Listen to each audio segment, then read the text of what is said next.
The issue of organ donors and transplants has long been a concern for the medical industry, and plenty of groups have come forward asking people to sign organ donor cards and help save a life.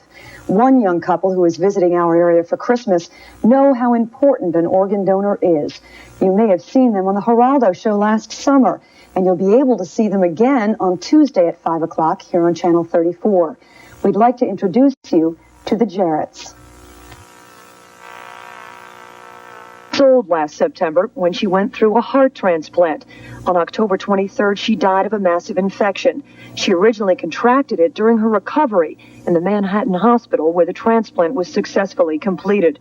Her mother, Maureen Ruane Jaret, was home to visit her parents in the town of Union this week for Christmas. When we visited her to hear her story, we found a woman extremely dedicated to her daughter's transplant surgery and to her daughter's memory. It was very frightening because it was always this fear that she would never make it, and the wait, it was a very long wait. We waited almost 1 solid year before she actually had the surgery, and because there are not enough donors out there, and people just don't understand how important the program actually is. Maureen says she'd go through the procedure again, even now knowing her daughter would die from an infection, because for the 8 days Megan was home from the hospital after her surgery, her life was wondrous. We saw an incredible transformation of her.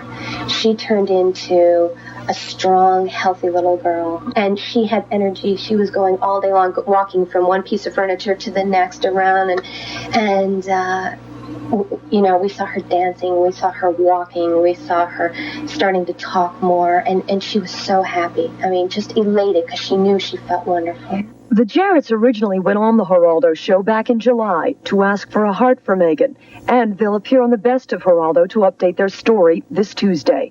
And Maureen has a message for those who might be watching. The parents that had the child that we got Megan's heart from, we are eternally grateful because they gave us 8 days that we never would have had otherwise. The selfless act that it took for them to do this has helped Megan and helped so many other children that were out there because the need is so desperate. Jaret's this Tuesday at 5 o'clock on the Geraldo show.